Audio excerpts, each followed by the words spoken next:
أعوذ بالله من الشيطان الرجيم بسم الله الرحمن الرحيم شروع کوم پنوم د الله چې بخون کې مهربان دی قسم دې په هغه هواګانو چې دوړي الوزون کې دي بیا د وبون ډکی وریځي او چتون کې دي بیا په مزه مزه چلیدون کې دي بیا د یو لوی کار یعنی باران تقسیمون کې دي حق داده چې د کم سیزنا تاسو یې ولی کېږي هغه اختیا دی او د عملونو بدله به ضرور مخې ته راځي قسم دې په اسمان باندې چې مختلف شکلونو والده د آخرت په باره کې ستاسو خبره د یو بل نه مختلف ده داغه نه هغه څوک مخ اړوي څوک چې د حق نه اورېدلې دي په قیاس او په ګمان سره حکم لګون کې خلق تباہ شو چې په جهالت کې ډوب او په غفلت کې بهوشه پراته دي تپوس کوي چې آخر هغه د بدله ورځ به کله راځي هغه به په هغه ورځ راځي چې کله دا خلق په ور کې سوځول کېږي دوی ته به ویل کېږي چې اوسکه مزه د خپل فتنه دا هم هغه سز دی چې تاسو به ورته تلوار کولا البته متقیان خلق به په هغه ورځ په باغونو او پچینو کې وي سوچي ورل خپل رب ورکوي هغه به په خوشاله سره اخلي هغه د هغه ورځ دراتلو نه مخکي نیکان وو د شپې به ډېر کم اود کېدل بیا به هم هغه د شپې په رستو ایسو کې مافیان غختلې او د هغه په مالونو کې حق وو د سوالګرو او د محرومانو د پاره پزمک کې ډېری نخې دي د یقین کوونکو د پاره او په خپل تاسو په خپل وجود کې دي آیا تاسو ته په نظر ناراضي خاص په اسمان کې دې تاسو رزق هم او هغه سیز هم چې دا غي تاسو سره وعده کیږي د اسمان او د زمکې په مالک می قسم دی چې دا خبره حق ده بالکل داسې یقیني ده لکه څنګه چې تاسو خبري کوئ اے نبی صلی الله علیه وسلم آیا د ابراهیم علیه السلام د عزتمندو میلمنو قصه هم تا ته در رسیدلې ده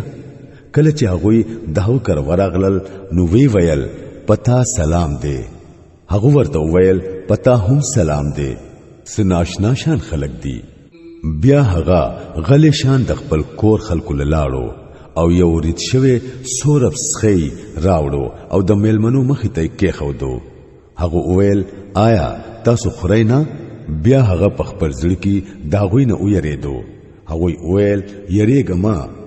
او هغه ته د یو عالم زوی د پیدا کېدو زیره واورو د دې پاورېدو سره داغه خزي یو چغه کړه او راوړان دي شو او خپل مخله یو ټس ورکړو او وی ویل بډای شنډا هغه ویل هم دا فرمایل دي ستارب بشکا هغه د حکمت خاوند دی او په هر څه پوهیږي ابراهیم علی السلام ورته ویل اے د الله استادو مخه ته مسلوي کار دی هغه ویل مونږ یو مجرم قوم ته را لګلی شویو چې پاغوي باندې د پخې خټي داسې کانی ورو چې پاغې باندې د حد نه د اوریدونکو خلکو د پاره ستاد رب سره نخي لګېدلې دي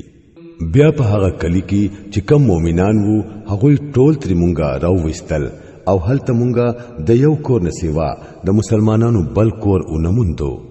د دین رستو مونږه په هغه ځای کې بس یو نخه د هغه خلکو د پاره پرېخو دا څوک چې د دردناک عذاب نه یریږي او ستاسو د پاره نخدا د موسی علی السلام په قصه کې کله چې مونږه هغه د واضح سند سره فرعون ته ولېګو نو هغه د خپل زور په غرور کې مخ واړو او وی ویل چې دا جادوګر دی یا لیونی دی اخر دا چې مونږه هغه او دغه لخکری راونی ولې او ټول مو په سمندر کې وګرځول او هر چا په هغه ملامتیا ویلا او ستاسو د پاره نخدا په آدیانو کې کله چې مونږه په هغوی باندې یو داسې به خیره هوا راولې غلا چې په کم سیز به ورتلله نو هغه به خاورې هرې کوو او ستاسو د پاره نخدا په سمودیانو کې کله چې هغوی ته ویلې شوی وو چې د یو خاص وخت پورې مزه کوي لیکن د دې خبرداري باوجود هغوی د خپل رب د حکم نه مخ واړو اخر دا چې هغوی د عذاب یو ناصافي کړس راګیر کړل او هغوی ورته په غټو غټو قتل بیا نه په هغوی کې د پاسه دو طاقت وو او نه هغوی خپل بچاو کولای شو او د دوی ټولو نمخ کې مونږه د نوح علیہ السلام قوم هلاک کړو ځکه چې هغوی فاسقان خلق وو اسمان مونږه په خپل زور سره جوړ کړی دی او مونږه د دې طاقت لرو زمکه مونږه غوړولې ده او مونږه ډېر ښه هوارون کیو او مونږه د هر څه جوړی کړی دي کې دې شي چې تاسو د دینه سبق واخلئ نو منډه کړئ د الله طرف ته زستاسو د پاره داغه د طرف نه صفا خبردارون کېم او ما جوړوي د الله سره بل معبود زستاسو د پاره داغه د طرف نه صفا خبردارون کېم هم دغه سکیږي د دوی نه مخکینو قومونو ته یو رسول داسې نه دی راغلی چې هغوی ورته دا نوی ویلي چې دا جادوګر دی یا لیونی دی آیا دې ټول خلکو په خپلو کې په دې خبره باندې څه فیصله کړې ده بلکې دا ټول سرکش خلک دي نو اے نبی صلی الله علیه وسلم ته د دوی نه مخ واړوه پتا باندې هیڅ ملامتیا نشته البته نصیحت کوا ځکه چې نصیحت د مؤمنانو د پاره فائدہ مند دی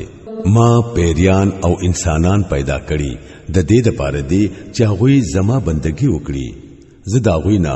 رزق نه غواړم او نه دا غواړم چې مال دي خوراکونه راکوي بشکا الله خو په خپل روزي ورکون کې دی د لوی طاقت خاوند او مضبوط دی نو کوم خلکو چې ظلم کړي دي هغوی له هم هغه سي عذاب تیار دی لکه څنګه چې د دوی غوندي خلکو ته د خپل حصے عذاب میلاو شوی دی د دې د پاره دی دا خلک په ما تلوار نه کوي اخر دا چې تباہی د کافرانو د پاره په هغه ورځ چې د کومې ورځ دراتلو نه هغه یې رولې کیږي